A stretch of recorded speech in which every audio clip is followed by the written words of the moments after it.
Halo semua, dalam beberapa menit ke depan kita akan membahas mengenai investasi. Sebelumnya, di antara kalian pasti sudah ada yang bekerja kan? Apa gaji kalian sudah cukup untuk hidup kalian ke depannya? Coba pikirin deh pertanyaan tersebut. Mungkin penghasilan kalian sudah cukup untuk diri sendiri, tapi kedepannya pengeluaran kalian pasti ikut bertambah. Coba pikirin aja, pasangan, anak, orang tua, bahkan sampai mertua akan menjadi tanggungan kalian kedepannya. Dan semuanya itu butuh duit, gak sedikit juga.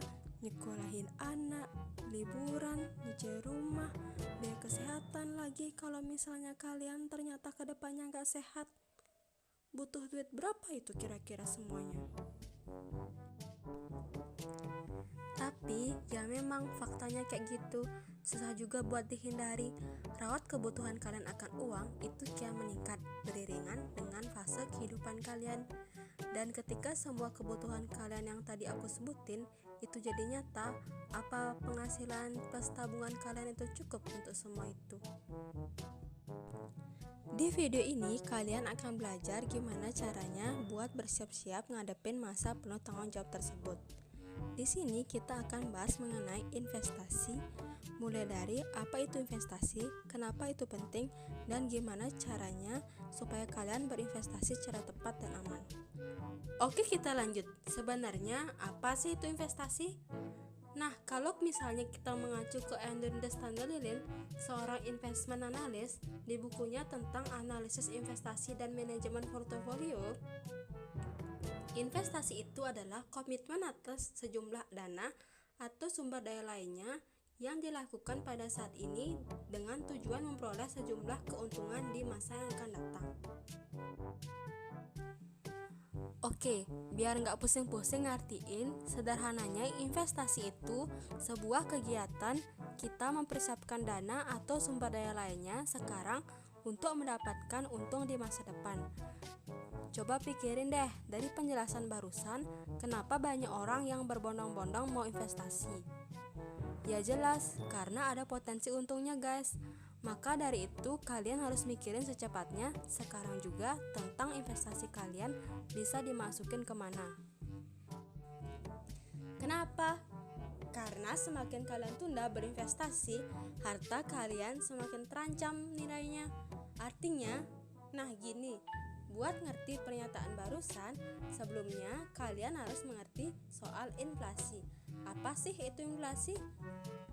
Inflasi secara singkat adalah meningkatnya harga barang dan jasa seiring waktu tertentu.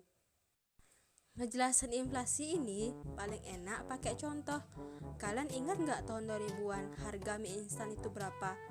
Pada waktu itu masih Rp500, sekarang Rp2.000 guys. Sedih nggak kalian? Harga mie instan jadi mahal banget, naik hingga 4 kali lipat. Ingat-ingat aja dulu, tahun 2010 harga telur berapa? Dan sekarang berapa?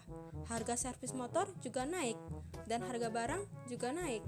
Biaya pendidikan juga naik. Dan disinilah investasi bisa menolong kalian melawan inflasi. Kalau kalian investasiin uang kalian dan kenaikan investasi kalian lebih tinggi dari tingkat inflasi yang terjadi, uang kalian pasti aman. Simple, contoh realnya gimana? Nih misalnya, tahun kemarin dari Januari sampai Desember tahun 2019 di Indonesia secara keseluruhan harga barang dan jasa itu naik 2,72%. Berarti tahun 2019 itu inflasinya 2,72%. Jadi asal nilai keuntungan investasi kalian berada di atas 2,72%, berarti kalian gak rugi.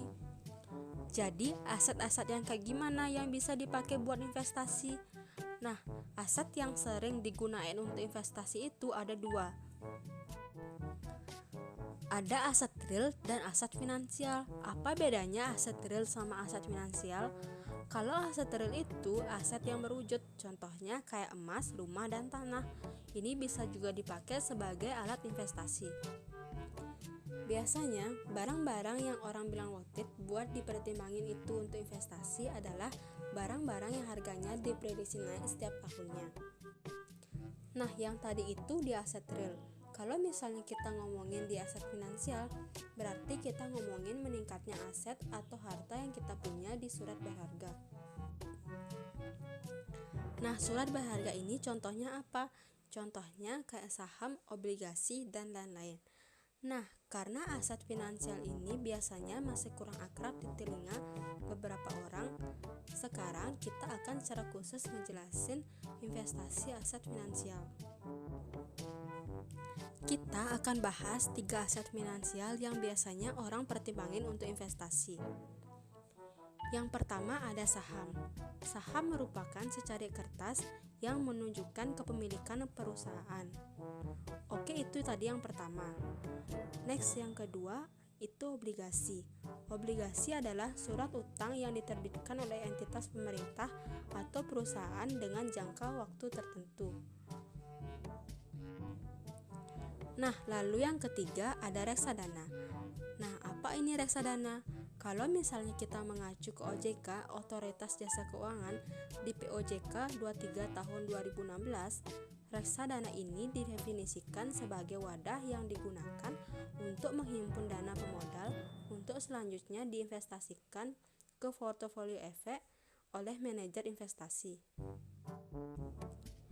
Jadi, kalau kalian berinvestasi lewat reksadana, berarti kalian itu cuma nitipin uang aja ke sebuah lembaga. Lembaga ini disebutnya manajer investasi. Nah, cuma resikonya dan keuntungannya semua tetap ada di kalian. Nah, kalau pendapat kalian gimana? Yang mana yang cocok buat kalian?